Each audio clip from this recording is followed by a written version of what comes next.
All right, you are tuning in live to Social Selling Hour. I'm your host, Social Selling Hour. Hold on, wait a second. It's Social Business Hour 2015. It's so programmed in my head. I wasn't last time I tried to say it to kick off the show and actually have introduce it because we had just changed the name. This time I messed it up. So it's Social Business Hour, episode number 2. We're in the 30s or something for total episodes between the two on this March 12th, talking a little social influence with my co-host, of course, Rachel Miller. How are you doing today, Rachel? I'm fantastic, and I think it's January, not March. Oh, did I say March? Man, it's that time of day already. We haven't even started the chat, and I'm already getting things sideways. Well, I think it's because we were talking just before the show that this is episode 2, but our guest was actually on the show, episode 16. So I said it's a little Back to the Future-esque for us. But excited to have our guest today. Big fan of him, his company, and just an all-around awesome guy. And it's our pleasure to have him on again for him to spend some time with us talking a little social influence. Vidar, welcome back, or welcome to Social Business Hour. How are you doing today? Thank you very much, Brian, and thank you for having me back again. It's strange. You're counting number 2 now, and I'm confused as well. I'm on the right chat, right? This is the one I'm supposed to be on. That's what they're telling us. So we should be good now. Hopefully, as long as Google Hangouts plays nice, we should be good. Yes, wonderful. So we know we've had you on before. We kind of talked a little bit about your background, but I also know the changing world of startups and what you got going on. So give those that don't know you or aren't familiar with Meddleit, give us a little background about yourself, Meddleit, and then we'll go ahead and jump into these questions. Yeah, thank you very much. So yeah, my name is Vidar Brekki. The name is Norwegian, and so is my accent. So if you can deal with that, stay tuned. I'm a serial entrepreneur. This is my 3rd or 4th startup. I'm not sure. I can't count anymore. And Meddleit is a content marketing platform designed to help individuals who might not have the time or the skills to write long-form blog posts to still share their expertise by basically commenting on things they read and turn that into content. So we talk a lot about content curation, of course, on this show. That was part of our, especially Social Selling Hour, really understanding content's role, and I love the idea that we're talking content as well as content's play with influence. Last week on the show for episode 1 of the new year, we had the CEO of Tracker on, Pierre, and he kind of talked about influence, what it means, what the term influence means, what it means to him, who's really running more of a traditional influencer tool. And I'm excited to kind of get some of these conversations going when it comes to how content plays in the scheme of things, as well as really what it matters as far as personal branding and such. So question number 1, we got kicked off. What does the term social influence mean to you, and how does that kind of play into not only your tool, but how you kind of manage your day-to-day life? Yeah, it's an interesting thing because influence is something that we all have and all have had for a long time, but mass media and the internet changed everything.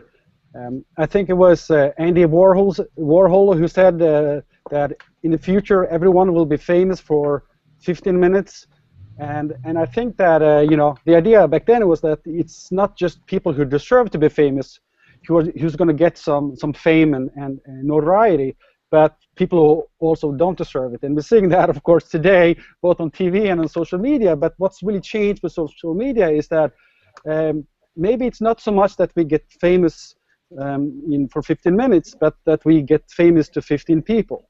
And this is really what I think influence has become. And I call this micro-influence. And it's really as powerful as it gets, because the people that you're most influential to are the people that have a somewhat intimate relationship with you, or have a common interest with you, or a common stake in an outcome with you. And while we think of influencers as celebrities, they are not as powerful as the friends and colleagues that you trust. So I think that, to me, influence is really about how the internet has allowed us all to become influencers and influence those who are close to us. And you probably all have enjoyed influence even before the internet. Some of you might be, the guy that your family knows is, the computer guy, and they call you before they call customer service.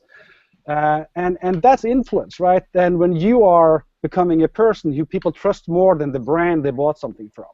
And you might have friends who you would go to advice for workouts, advice for healthy living and dieting, etc. And these are micro-influencers who have a lot more power over you than a celebrity would, than advertising would, which makes them also so popular and attractive to brands and advertisers. They want to capture these people who can influence their friends.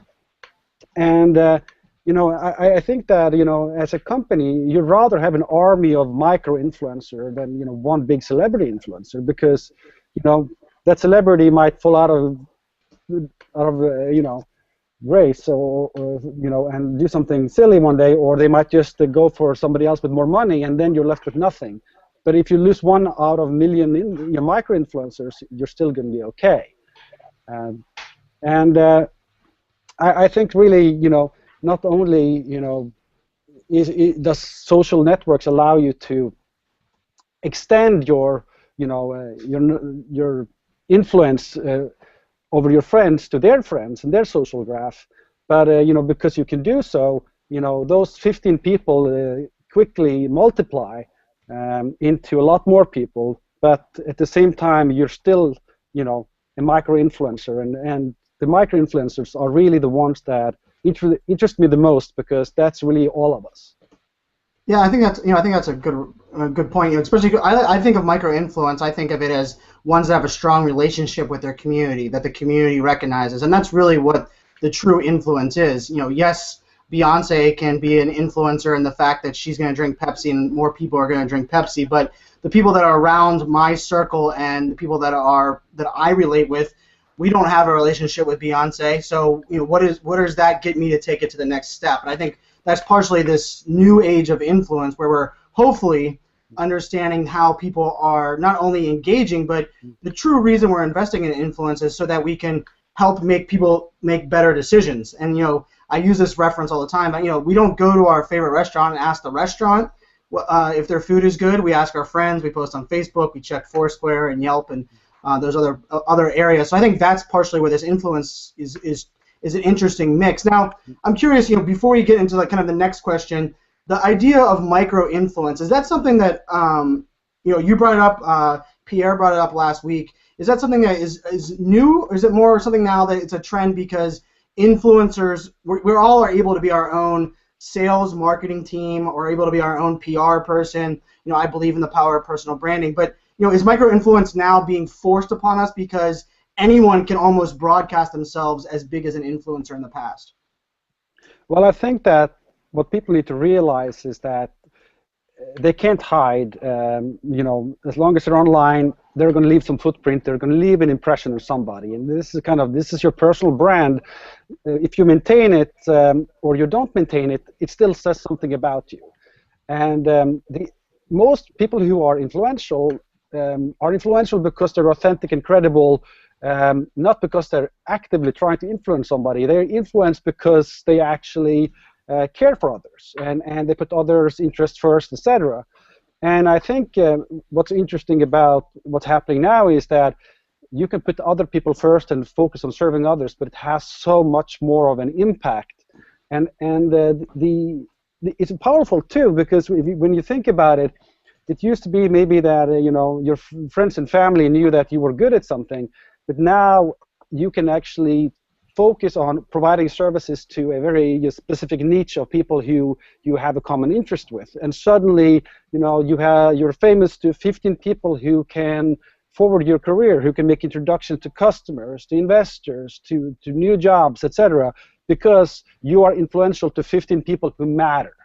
I think that's really important here to understand, is that a lot of people think about influence as still, I need a million followers on Twitter. No, you need 15 people who care for you, who are the right 15 people. And that's really the important thing to realize, that you need to pace yourself. Focus on, if you want to be influential, focus on who you want to be influential to, so that it benefits you and them, because there needs to be a match there. You can't be influential if they don't think you offer value. So influence is a two-way street, and it can be really powerful if you focus on its particular vertical or group of people to work with. Then influence becomes collaboration, and collaboration is really what makes the world go around. Yeah, I think influence is such a hot topic because everyone tries to quantify it immediately. And like you said, it does take a very long time to establish your influence and select those right people and that circle that will engage and amplify your message.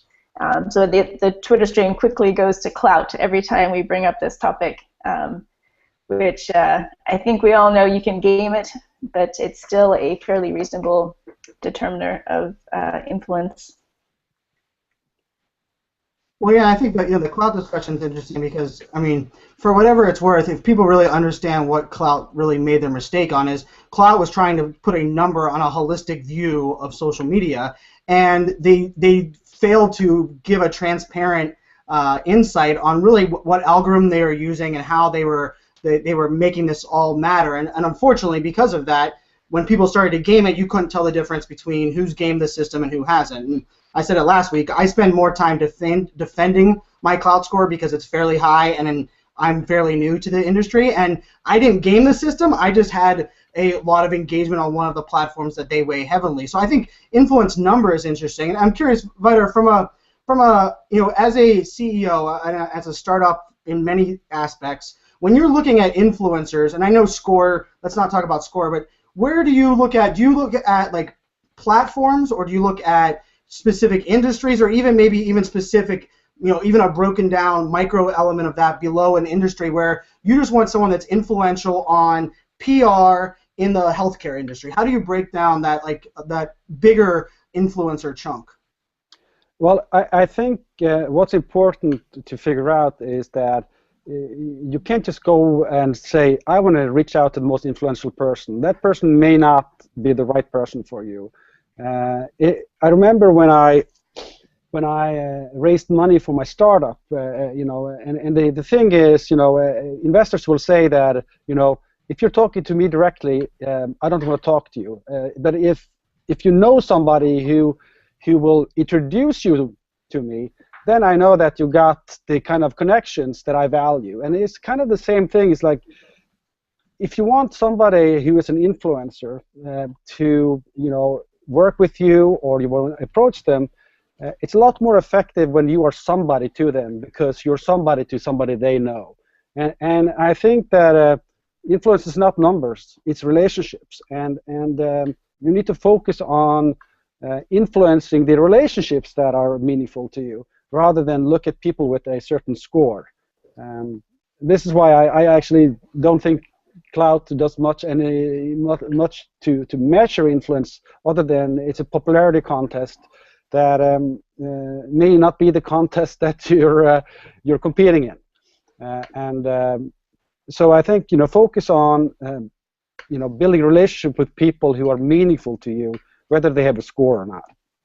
Yeah, I think it's funny because even at like events, live events, they have the hashtag and they say we want influential people there that have these huge followings.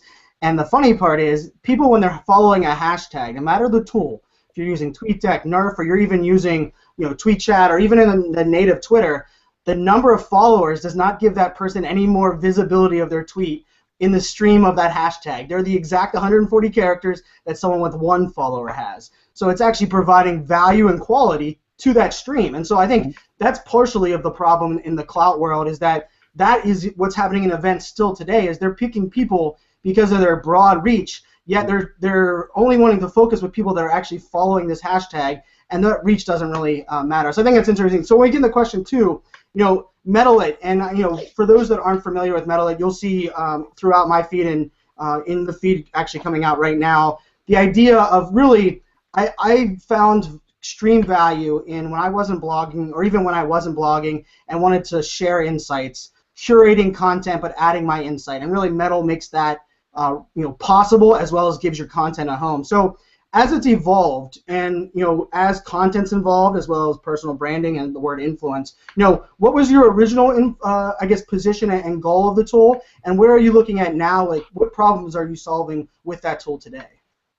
Yes, well, there were two major insights that led us to build Meddleit. The first one was personal, and rooted in the fact that while I was famous to 15 people, these weren't the 15 people I needed to be famous to. My mom and my cousins could only do so much, right? And I needed to establish myself as somebody that could be, that would have credibility and trust amongst people who could forward my career and business. So I needed to build a stronger online presence, allowing people to get an idea of who I am and what I bring to the table.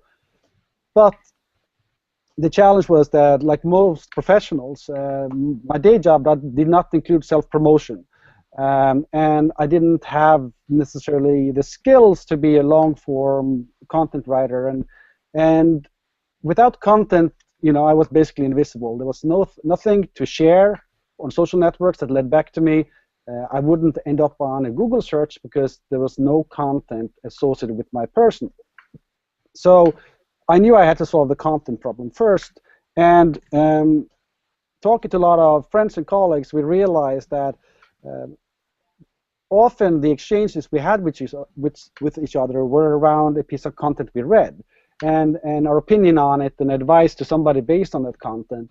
And I realized, well, if I read something and I have an opinion about that content, that is my intellectual property. That is my values. If I can find a way to quickly turn my perspective on what I read into new content, then I have showed a part of myself. Then I have added some value. So we made Meddleit to be just simply a way to add your own context to stuff you're reading, and then basically treating that comment as content of its own. And the second reason why we built this is that we really believe that organizations will come to realize that their brand, in the age of social media, is nothing but the sum of their employees. And their employees, yeah. And the thing is that employees are the ones that build trust in the business. Particularly in services businesses, in high-tech verticals, where you really believe that the best people, are the ones you want to handle your account, to build your products. And if you you're an IBM or you're a McKinsey, at the end of the day, it's the people in that organization that services clients. And there's a lot of research that shows that customers don't trust marketing. They don't even trust CEOs. They trust employees. They trust the subject matter experts who are actually going to do the work. And if your employees basically is your product, then it's it makes no sense that businesses aren't putting their employees into the marketing front, because that's what you're selling. So we really believe that smart organizations, they will market their employees because that's really what the product is. But their employees without content, aren't really much to market. So we see this as an opportunity for organizations to unleash the insights and the know-how of their employees without telling those employees to quit their day job, to learn a new skill. They still need to continue doing what they do well, which is serve clients, but a few minutes a day now, they're able to showcase their expertise, and as such, bring light to the talent that exists within an organization. And that's really, what we think is a big opportunity here is for organizations to finally put their employees on the forefront and give them the tools to let the employees shine. Which couldn't be more exciting about that, right? I mean, I think it's so funny how brands right now are struggling. How do I build trust? How do I amplify my story? And yet they're not looking inside their walls at their greatest asset and saying, let's empower them. Let's give them the tools to make this happen. And sadly, when they are doing a good job at this and they're building a brand and maybe even sometimes outshining that brand, then they get either jealous or don't understand how to even quantify that relationship. So we're dealing kind of with both sides of that from the employee advocacy side. And I've not only looked up and learned from you over the years, and consider you a friend and someone that's kind of sheds light on not only what a social business is, but really how we're moving in the future from empowering employees. And I think that's part of this exciting time we're living in. I know, with question 3, we're going to talk a little bit more about that. I'm curious to see where this conversation goes, especially on the Twitters. We're getting lots of, good dialogue on, I posed the question, how much do you curate versus how much do you share, in your feed? And really, when it comes to thought leadership, this is something that I think is really interesting on building a personal brand. And the reason I believe it's interesting is because I'm proof that it works, because I kind of took a lot of the steps that we're going to discuss here. So, what are the benefits of creating and honing your thought leadership from an individual as well as a leader that can empower their employees? Well, let's face it, the vast majority of working age people in the Western world are knowledge workers, okay? Knowledge. And increasingly, our skills are being traded on a global marketplace where customers or employees are people you don't know. So how do you prove yourself relevant to them, right? Your success and job security going forward will be greatly dependent on your ability to make yourself discoverable as a subject matter expert. You can't just be one, people need to discover it, right? And your ability to connect with the right people at the same time. This goes back to being famous to the right 15 people. That's the personal benefit. But what's more interesting is the business benefits, when your employer are having social employees with a strong personal brand. And I think what we're going to see is that more and more organizations are going to make social presence a key criteria for hiring people at every level. Because when social becomes the face to the organization, which it inevitably will for every organization, being socially proficient and credible might be one of the most critical business skills you can have and what makes you employable. For example, IBM found that when their subject matter experts engage on social media, it generated 700% more new business opportunities than traditional marketing. And this was just because these people weren't selling anything. They were just being credible and talking about what they knew. And that's what customers want. But even IBM, couldn't really, scale this to every employee because it's tough to turn employees social. So there's going to be a lot of training. There's going to be a lot of tools that need to be built to support this. But we have already seen what the future holds, which is that social employees are not only great assets to themselves, they are going to be critical for organizations that are trying to humanize their brand and build relationship with customers. No, yeah, and I think that's it's interesting. I get a lot of questions on personal branding, and I get the question will come in as either like, how do I build influence or how do I become an influencer? And I don't answer that question. I flip it back and say you need to become a thought leader, and I really believe that there's a kind of a different mentality there. But I also believe to really become a thought leader, you also have to connect that to the business strategy, and I think that's partially where I think with content, you're not only able to share your story, but you also share stories and philosophies that you agree on. Because we all have heard the question, what do I share? What do I share that helps my company as well as builds my personal brand? And I think that's often where employees struggle. And I think being able to have a home for their content as well as an understanding of where their content lives and how it's consumed.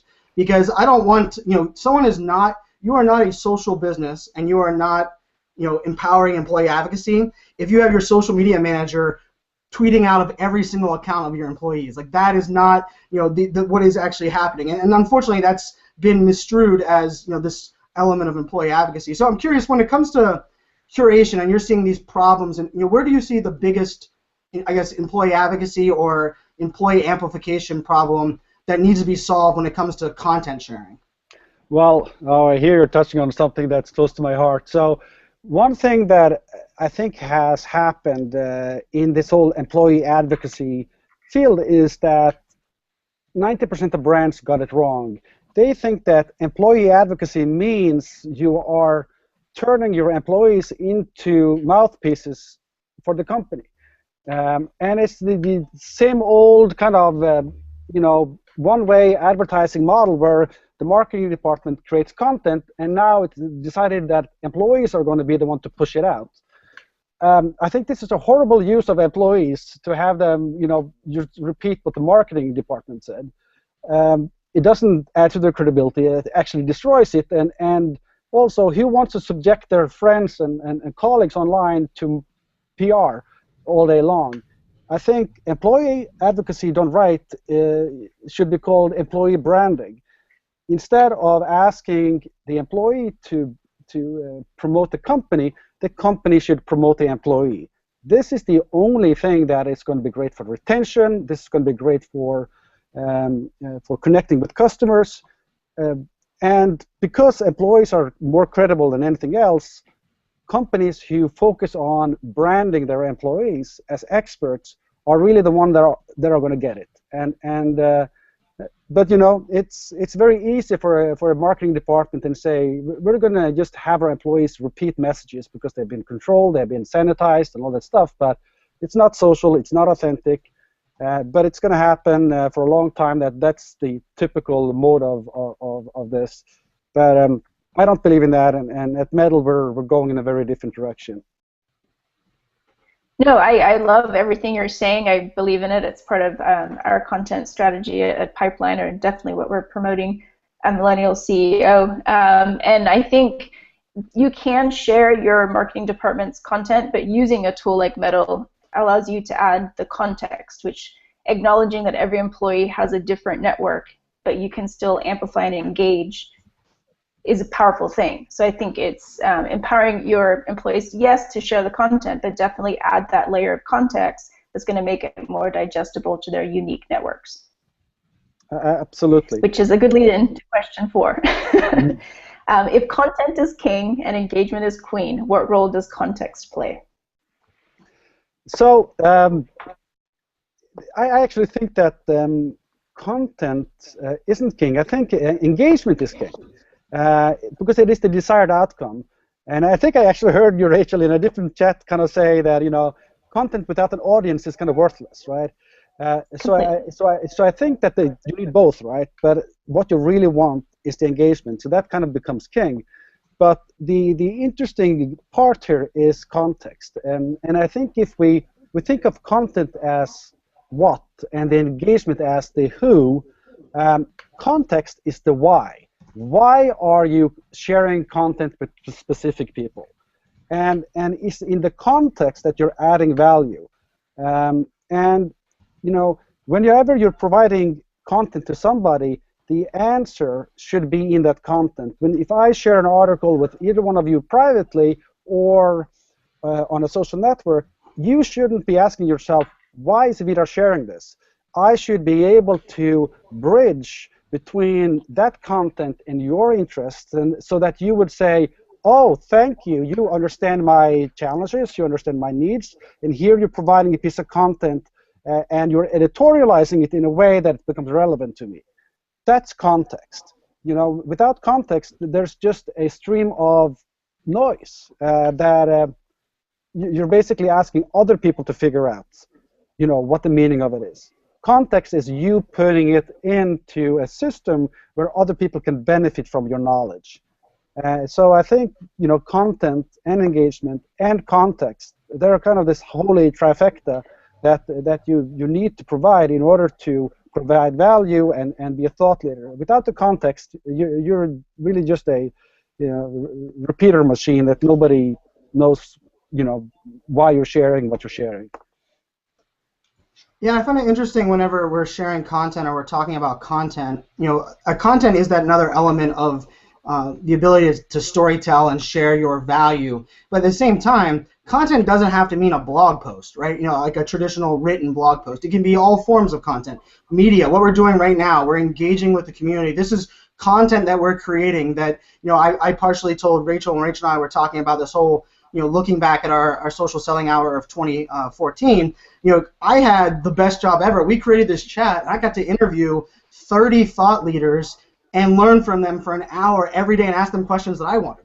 Like how cool was that? Like, not only did I get to, they jumped on me because I was able to share their message, but I was able to learn, promote what they were doing, and kind of understand how they're building their business. And I think part of that is that engagement and that listening, because if you're not understanding or believing in their philosophy, if you just share every piece of content from every person that uses the social business hashtag, what value are you providing for your community? I think that's partially where this kind of gets interesting from content. So I'm curious from your idea. I mean, it seems like every 2015 prediction post, which was like 5 billion of them, we're talking about video being like kind of a major player, and then a lot of them were talking about really all of these other elements where we're talking watches, we're talking podcasting, we're talking all these different devices.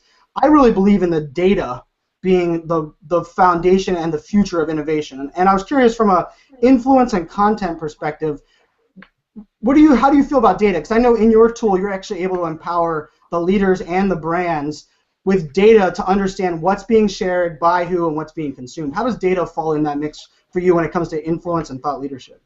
Well, I think data is everything. And I think that there's the qualitative data that you might personally trust as your gut feeling data, but it's the hard data. The hard data is what really you can use to manage. The hard data is what you can tell your boss about so that you can get a better budget. The hard data is sales, and I think that at the end of the day, everything ends up being hard data in one way or another. The challenge is collecting the right data and knowing what to do with it, because there's a big difference between data and insights. And I think that what the biggest challenge is, and this whole conversation now around big data is confusing people in this, because data isn't the answer, insights is the answer, and unless you are proficient in looking at the data and understanding what they mean, you can't take action on them. So the first thing you need to figure out is what data is important to my business, and then figure out how you can collect those data.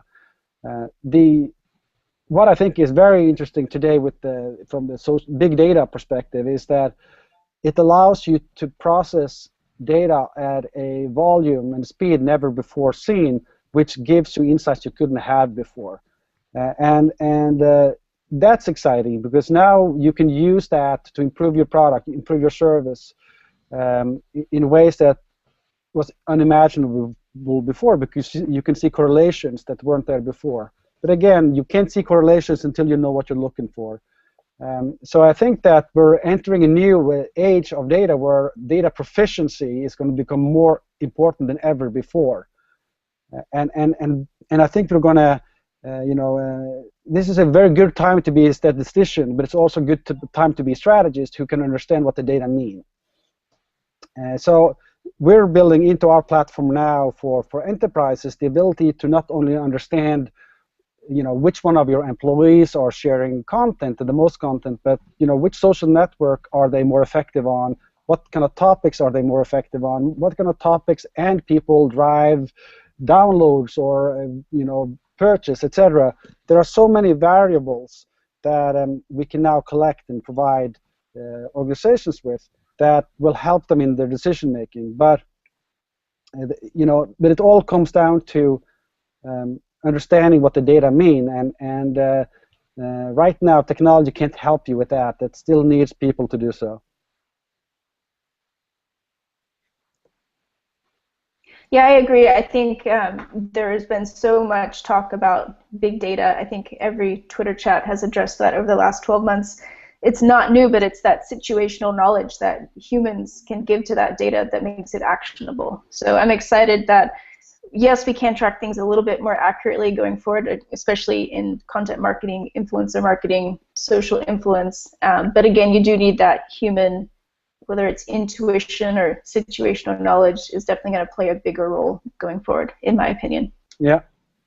No, I think you both said two things there: situational knowledge and being able to make strategic actions, right? So like, data is useless unless you can actually. I love your insights comment, and even IBM agrees. IBM switched their big data conference last year from big data conference to IBM Insight because they added engagement and context to the actual conference. And I think that is a big piece, because gathering data for no reason or gathering data that doesn't allow you to make a strategic business decision is pointless, especially in this real-time world where the only thing we know that is constant is this change. So I think that's an interesting, element of data and how data, even data, I love when you said data proficiency, because proficiency of data really makes you understand what data you're looking for, and you also understand the problem you're trying to solve with that data. And I think that is really when we take this data to the next level. And so when we're getting into, okay, the 2015 is going to be video, and we're going to have all this other content to share, I think we have content overload. And I'm curious your concept on, I think we both believe in that if we had more people curating other people's great content instead of spewing out duplicate or more content for no reason other than content for content's sakes, that we would have a better social element. But how do we drive that change? How do we get people to understand the value of truly, rather than posting on your own personal blog, why don't you curate a piece of content that now allows you to align yourself with a thought leader? How do we get people to understand that the power of content curation for thought leadership as well as personal branding? Well, I think that you have to ask yourself, as a consumer of content, how would I like to be served? Because we're all suffering from information overload. But I think it was Clay Shirky who said, we don't really have information overload. We have filter failure. And right now there are exciting, developments in big data that allows you to, have machines recommend content to you that you might like. I think that's a great use of big data. Then even better, having somebody who knows you and your challenges recommend content to you and explain things to you. And that's really what content curation is, because frankly there is enough content out there. There's plenty of tips and advice and insights that you don't have to repeat. You can pass them on, or if you disagree, you can add your 2 cents to it and bring in that context that we talked about. This is also another proficiency, because I really believe that if you are a thought leader, you are able to synthesize perspectives from a lot of people and understand the bigger picture, and curation is a great way to do that. But that also means that even though it's kind of more short form and quicker to do, it actually expects a lot of you that you normally wouldn't have to, it wouldn't be the expectation if you were to write an original blog post. If I'm blogging about something, I'm creating my own reasoning, my own story. But if I'm synthesizing something, I actually need to take position to multiple points of view, and I think that is what thought leaders do, and it's hard to do, because you actually have to know what you're talking about. As opposed to writing something, you still should know what you're talking about, but once you're taking a position on other people's content, you're actually exposing yourself.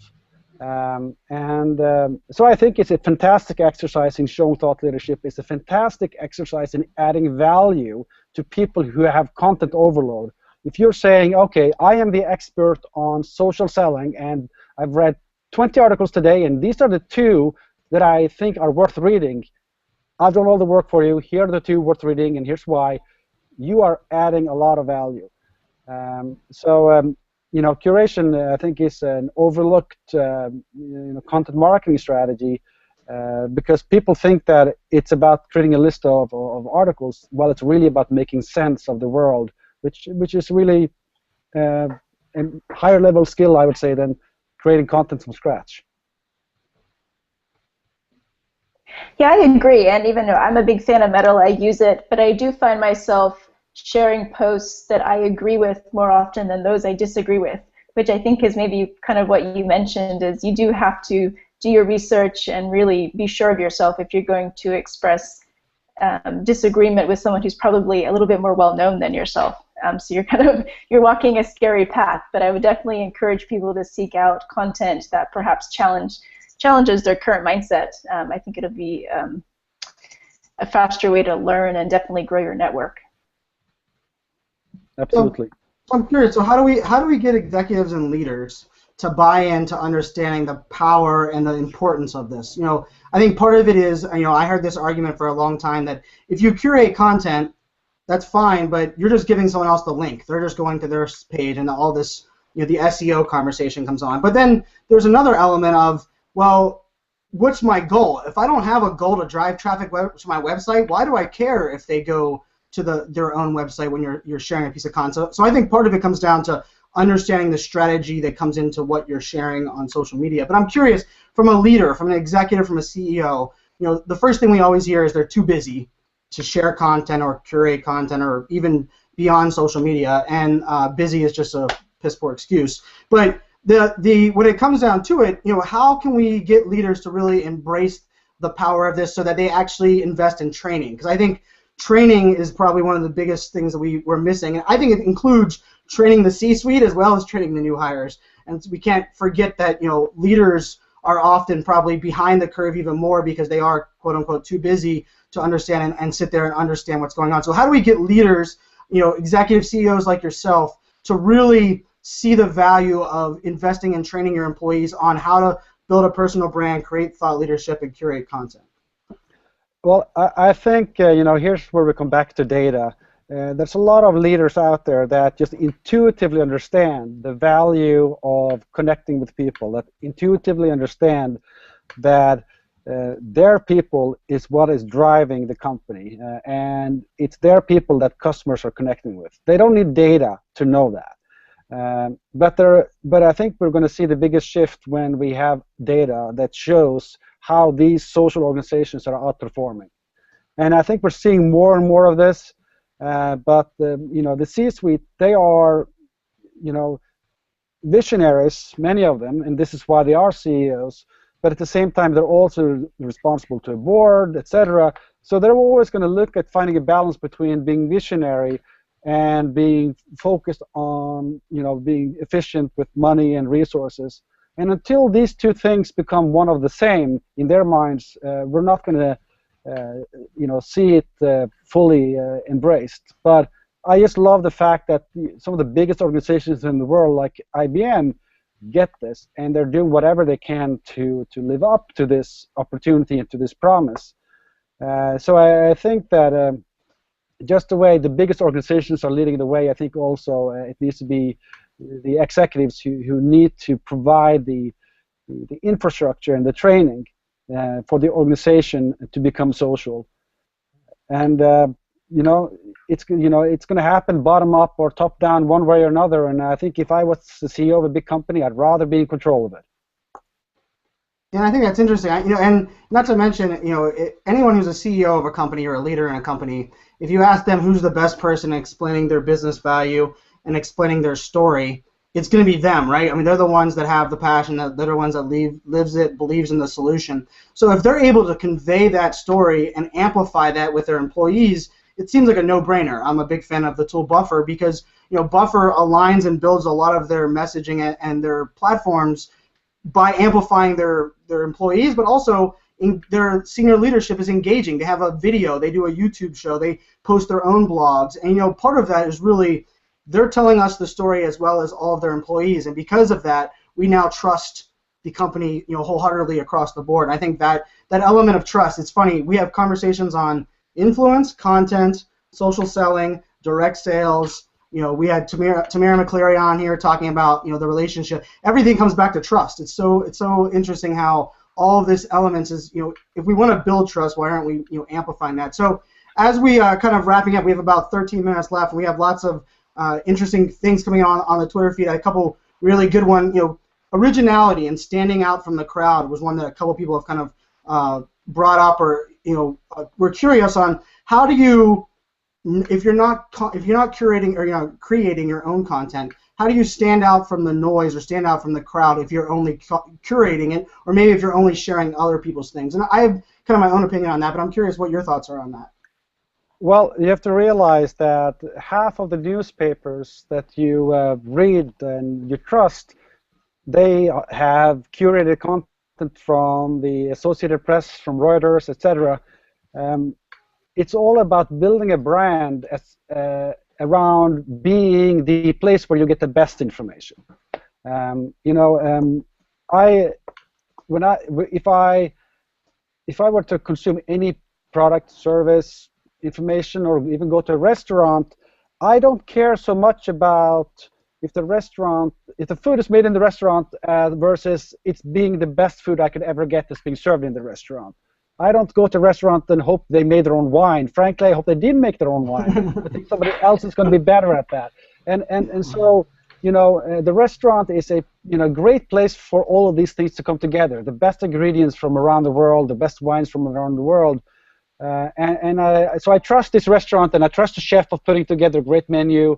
And I trust my favorite news networks of picking the stories that are relevant to me. That's what curation is. It's saving people from having to go and make their own dinner, or from assembling their own newscast. It is that I trust this channel to be giving me what I need to know and when I need to know it. There's nothing more powerful than being the conduit of information and knowledge, because you're the one that are going to be loyal to. You can switch your sources. You can switch where you find content and who you share. But your audience stays true to you because you're the one they trust to be that filter. I think that's. I mean, and it's funny. And there's some people in the feed that dropped.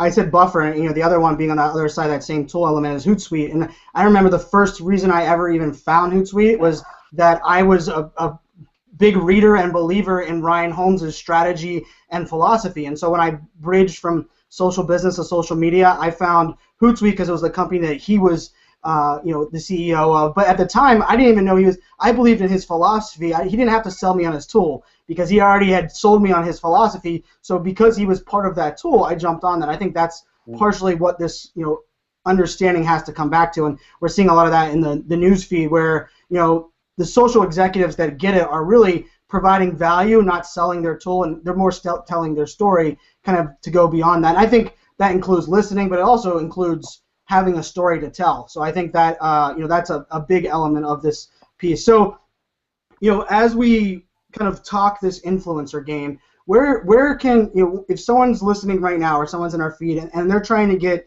buy-in from their executives or buy-in from their team across the board on creating a training or maybe utilizing a tool for content curation, where do they start? Where's the problem that they can first solve to really provide that original true business value?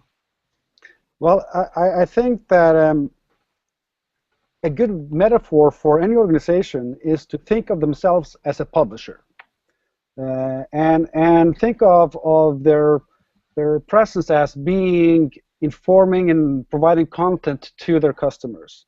So if you're a business, think of yourself as a trade magazine. What kind of information would be valuable for our customers to read, to see? What kind of products and services would they like to compare and contrast? What are some of the strategies and challenges that we can talk about that is relevant to them? And once you start thinking about yourself as a media channel, as a publisher, it becomes a lot easier because we're all consumers of media. We all understand the concept of a TV show or a newspaper, and at that point you start recognizing much more easily what kind of third-party content that is of value, that would fit into your strategy as a publisher.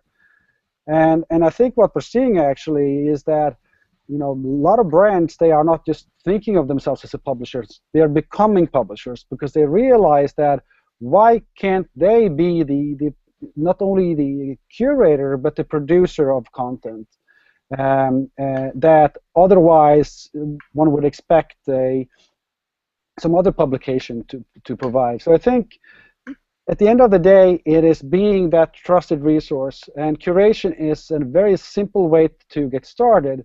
And it should always be a part of your strategy, because I think if you don't refer to third-party content, people are not going to trust you because you're only sharing your own story. So bringing the world in and taking a position on it is a great way to build, credibility.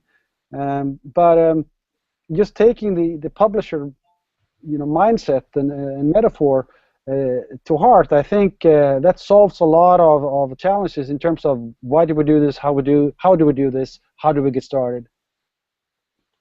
So we got a question in here from Erica Kessler, and I actually talked to her on Skype the other day, and she's kind of an interesting question. What does the C-suite need to change to truly embrace this thing? Like, what is something? Is it being more open to the possibility? I think part of it is this.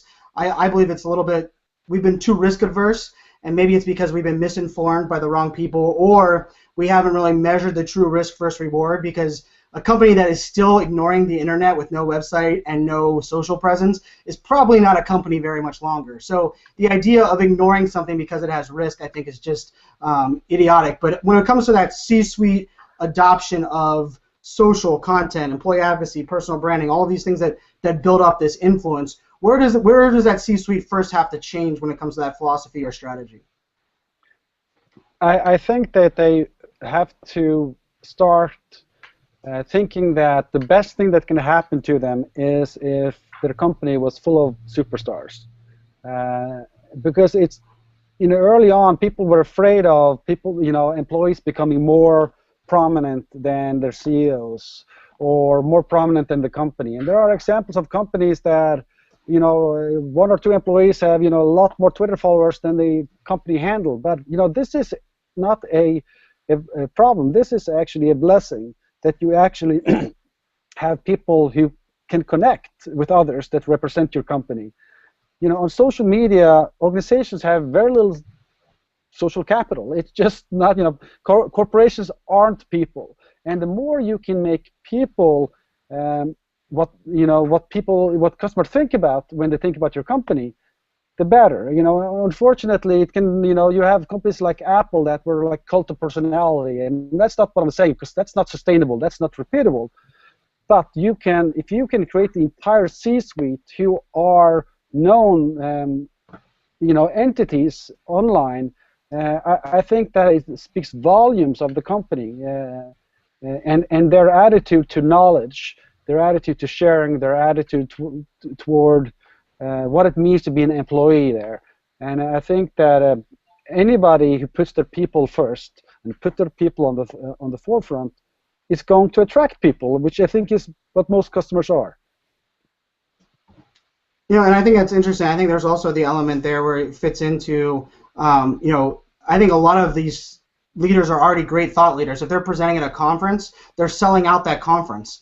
And they're just not taking advantage of the social amplification they could get if they were also investing that same thought leadership into their personal brand and their story. And one of the things that Robert Scoble is one that came to mind when you gave the example of a employee. Most people know of Rackspace, a cloud and data center company, because of Robert Scoble, and they're being extremely successful. And because they trust Scoble to be an evangelist and spread their story, and he is someone that you go to as a trusted resource in a lot of these arenas, because he's built up those relationships and he utilizes his social footprint, and because they trust him, I think that's why that's successful. Unfortunately, there's other companies where they see that person getting the limelight, and although it's still helping the business, some either jealousy or an ego comes out, or and hopefully that's the changing of the guard. Hopefully we're switching people's mindset there. When you have these powerful thought leaders throughout your company, you should just find ways to amplify and embrace them. I think that's hopefully where we're going on this.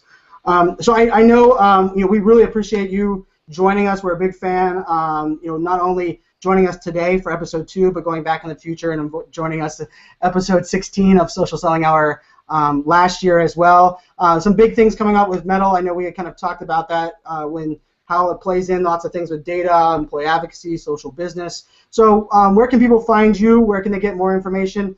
And most of all, how does Meddleit, does everyone have to sign up to pay for it? Does your company have to buy for it? Give people a little insight to that so that they can start embracing and utilizing curation as well. Sure. So you can find us on meddleit, and signing up for an account is free. It takes just a few seconds, and you can start creating content for all your social networks with one tool.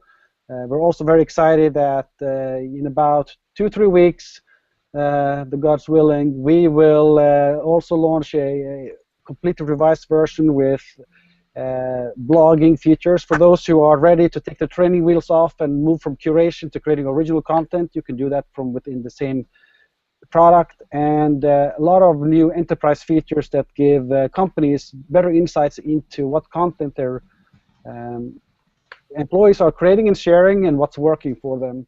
And also, for those who have a blog, we are launching a WordPress plugin so that anything you do on Meddle can automatically become part of your blog and send traffic straight to your blog while retaining all the analytics from Meddle. Yeah, all that's going to be free. This is subsidized by organizations who say, let's put 10, 15, 5,000 people on this platform and become a social business. So it will remain free, and corporations will pick up the tab. So if you're a corporation, please pick up the tab, call me. And the rest of you keep on sharing. That's great. And so I know this is Influencer Month. Those of you that are just joining Social Business Hour for the first time, we've kind of we decided when we created this Twitter chat to add the Google Plus element to the interviews so that we can highlight the guests, and hopefully with the YouTube video make Twitter chats a long-lasting experience. So you can of course watch all of the previous Social Selling Hour YouTube videos as well up on the website. But we also are switching the model as well, and we're trying to focus on a kind of a month theme. And so this month we're focusing on influence. CEO of Tracker last week, we had the CEO on Meddle today, and next week, a week from today, Rachel, who do we have on and the topic and theme?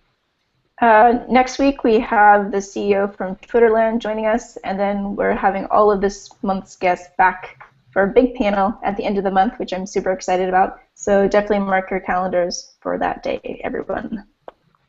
So yeah, and for everyone that's out there, you know, we appreciate and love the support. We've been trending on Twitter and all of these awesome things, but we really, the community, what we've built, and the reason these guests all say yes to come on, and we are very blessed to be booking out in April now for future guests. It's because we have an awesome community, not only on Twitter but throughout the social sphere, including awesome leaders like yourself, Vidar, that not only come on as a guest, but your team actively participates throughout the weeks and months that we've been doing this. So say thank you for coming on as a guest. Also, thank you for your support of both Rachel and I and this initiative. We couldn't do without awesome leaders like yourself.